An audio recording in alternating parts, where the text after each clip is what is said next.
4 years ago, two best friends vanished inside a U.S. national park. One was declared dead. The other was mourned forever. But then, one of them came back. Starving. Broken. With a story so horrifying, it turned a dead teenager into a monster. Only one problem. The evidence proved the monster had been dead the entire time. So if he didn't hold his friend captive for 4 years, who did? And why would someone fake their own imprisonment? Just to destroy a dead man's name? This is a story of revenge, deception, and a lie so calculated it almost rewrote history. Before we begin, comment below. Do you believe someone can fake trauma for years without breaking? Subscribe if you're ready for a true crime case that will leave you questioning everything. Now let's go back to the day two friends walked into the wilderness, and only one walked out alive. On July 18, 2017, 19-year-olds Caleb Mercer and Ryan Whitlock drove into Yellowstone National Park just after sunrise. The security camera at the west entrance captured their red Jeep rolling through at 6:12 a.m., music playing, windows down. It looked like the start of a perfect summer adventure. Caleb had just finished his first year studying engineering in Colorado. Ryan, his longtime best friend from Boise, Idaho, had recently withdrawn from college after a back injury ended his football scholarship. To outsiders, they were inseparable, childhood friends who had survived awkward teenage years, first heartbreaks, and graduation together. The trip was supposed to be symbolic. One last escape before Caleb transferred schools in the fall. By nightfall, neither of them returned. When Caleb's mother couldn't reach him, she assumed poor signal. By the next morning, their phones went straight to voicemail. Rangers later found the Jeep parked near a remote trailhead by the Yellowstone River. Inside were two half-empty water bottles, a folded map, and Ryan's wallet still in the center console. There were no signs of struggle. No footprints leading back. Just wilderness stretching endlessly ahead. And two young men who had seemingly vanished into it. By the afternoon of July 19, 2017, Yellowstone officials launched a full-scale search operation. Temperatures climbed into the high 80s, and the dense pine forest trapped the heat beneath its canopy. Rangers, volunteers, and two search dogs began combing the rugged terrain near the Yellowstone River Trail. The first discovery came nearly 12 hours in. About a mile from the main path, a ranger spotted a torn strip of dark green fabric snagged on a fallen tree branch. Caleb's father later confirmed it matched the lightweight hiking jacket his son had worn that morning. The location raised immediate concern. It was well off the marked trail and dangerously close to unstable ground near a steep embankment. Then came the second finding. A pair of cracked eyeglasses lay partially buried in dry dirt beside a rocky incline. The right lens was shattered inward, as if crushed by force. They belonged to Ryan. Investigators quickly formed a working theory. One of the young men had slipped near the edge. The other, attempting a rescue, had lost his footing. A tragic double fall. Helicopters scanned the ravine below, but the drop was severe and the terrain unforgiving. No bodies were recovered. After 2 weeks, the search was officially suspended. Both young men were presumed dead. On August 3, 2017, Caleb Mercer and Ryan Whitlock were officially declared deceased by Park County authorities. With no remains recovered and no further evidence uncovered, investigators finalized the ruling as accidental deaths caused by a fall near unstable terrain. For their families, the absence of bodies created a strange, unfinished grief. Closed caskets were buried in Boise and Denver. Photographs of two smiling boys stood beside floral arrangements while pastors spoke about friendship and unfinished dreams. Ryan's father publicly thanked the rescue teams, calling it a tragic act of nature. Caleb's mother insisted her son had always been careful, but even she accepted the canyon's dangers as explanation enough. The case faded from national headlines within weeks. For nearly 4 years, the story remained a cautionary tale about wilderness risks. A memorial plaque was installed near the trailhead, warning hikers to stay on marked paths. But what no one questioned, what no one thought to question, was why the torn fabric and broken glasses were found so neatly placed near the edge. And why there were no signs of sliding soil. No disturbed rocks. No scattered debris.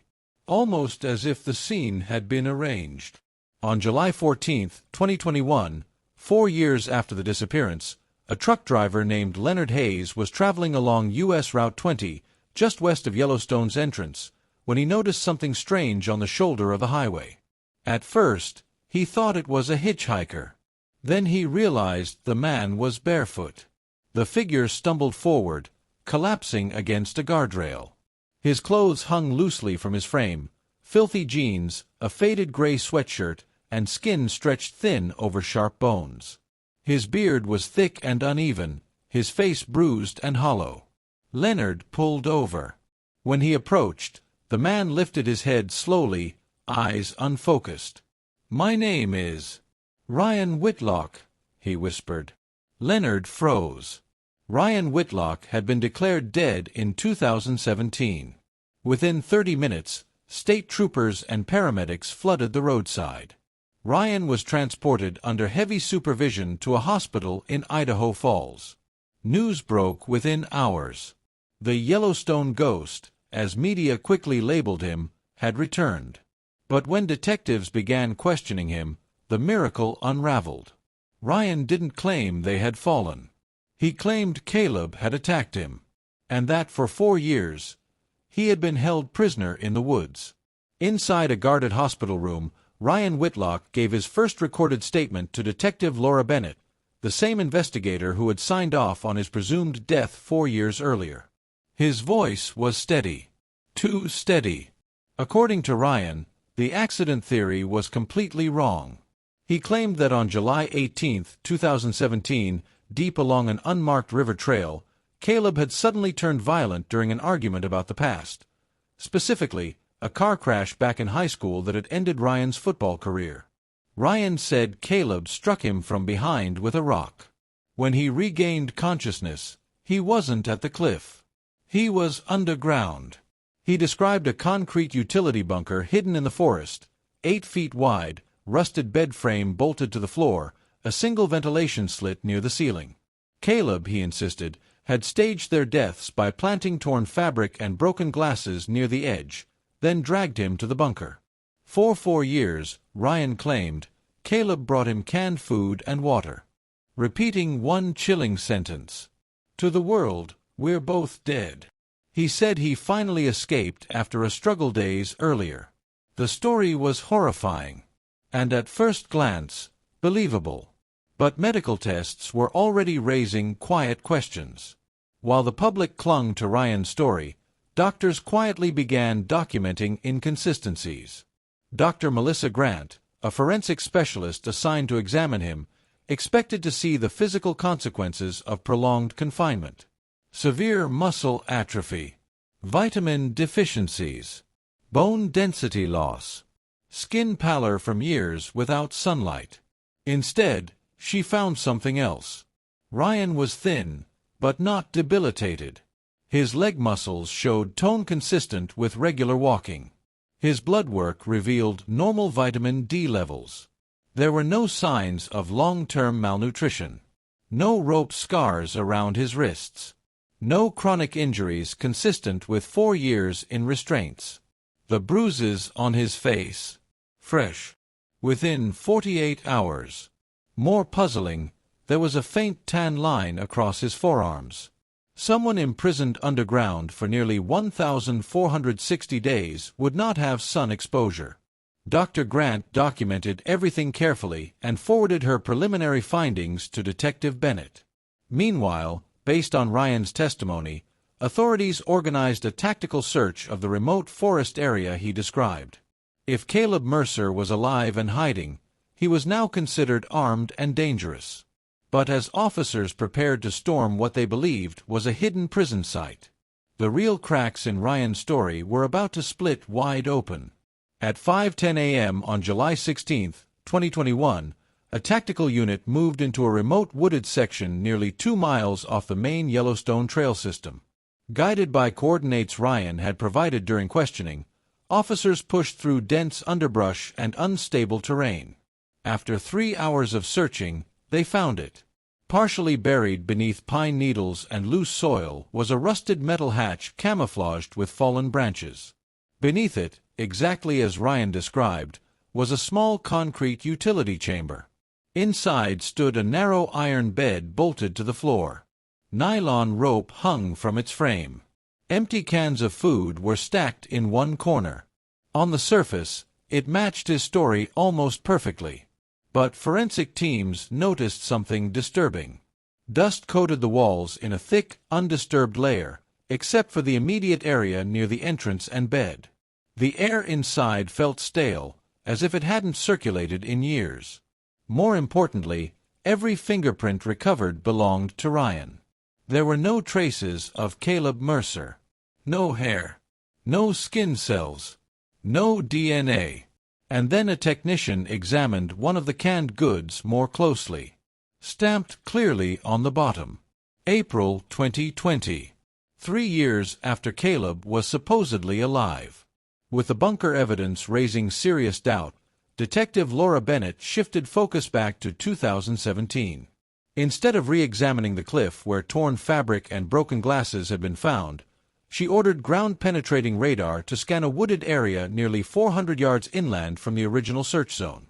At 11:42 a.m., the scanner detected a soil disturbance beneath a carefully arranged layer of limestone rocks and fallen logs. The stones were too neatly placed to be natural. Excavation began immediately. Within hours, investigators uncovered skeletal remains in a shallow grave lined with plastic sheeting. The body had been deliberately positioned, arms crossed over the chest. Clothing fragments matched what Caleb Mercer had worn the day he disappeared. But the most critical discovery came from the skull. A single, deep fracture at the back of the head. A focused, blunt force impact. No broken limbs. No spinal damage. This was not a fall. It was a precise strike from behind. Forensic analysis confirmed the death occurred within 48 hours of July 18, 2017. Caleb Mercer had never been alive during the alleged 4 years of captivity. He had been dead from the beginning. And someone had taken great care to hide him. When confronted with a forensic timeline, Ryan's story began to unravel. Detective Bennett reopened archived records from March 2015, 2 years before the Yellowstone trip. That night, Ryan had been driving Caleb home from a party outside Boise. Rain soaked the highway. Witnesses later reported Caleb had been heavily intoxicated, encouraging Ryan to push it. The car hydroplaned. It flipped twice. Ryan survived with minor injuries. Caleb suffered a compression fracture to his lower spine. Though he recovered physically, his athletic scholarship was revoked. His future changed overnight. Publicly, Ryan had carried guilt for the crash. Privately, investigators would later discover, resentment had grown in silence. Friends recalled Ryan becoming withdrawn after Caleb began rebuilding his life, transferring colleges, moving forward, leaving the accident behind. Then came Ryan's suggestion in 2017, one final hiking trip to clear the air. Forensic psychologists later concluded the murder had likely been planned. The torn fabric, the broken glasses, staged. The burial, calculated. Ryan had not snapped in the wilderness. He had executed revenge. And 4 years later, he returned to finish what he started, by destroying Caleb's name. But he made one fatal mistake. He came back. On July 22, 2021, Ryan Whitlock sat beneath fluorescent lights in an Idaho Falls interrogation room, no longer the trembling victim who had stumbled onto a highway days earlier. Detective Laura Bennett entered carrying a clear evidence bag. Inside was one of the bunker's canned goods. She placed it on the table and rotated it slowly. April 2020. You told us Caleb fed you from 2017 onward, she said calmly. But this didn't exist in 2017. Ryan didn't respond. Next came the medical report: normal vitamin D levels, healthy muscle tone, fresh bruises. Then photographs of Caleb's shallow grave. The skull fracture. The plastic lining. The careful placement of stones. "You buried him," Bennett said. "And you waited."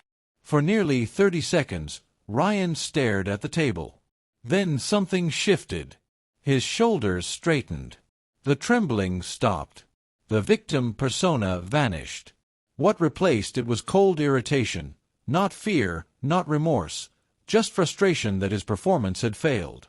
Investigators later traced his missing years to warehouse jobs in Spokane under an assumed name. He had returned months earlier to construct the bunker and stage his final act. He wanted history rewritten. Instead, he was charged with first-degree murder. Caleb Mercer was reburied with honor. And the man who tried to turn himself into a ghost will spend the rest of his life behind concrete walls.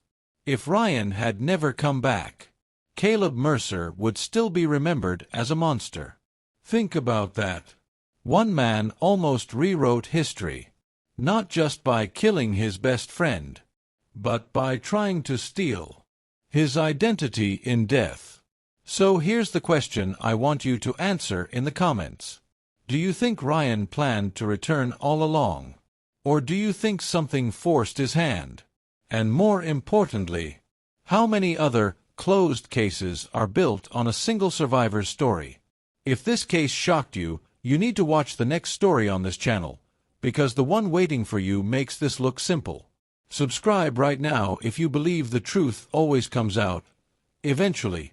And turn on notifications, because the next upload dives into another case where the only witness wasn't innocent. Until next time, trust the evidence, question the narrative, and never assume the survivor is the victim.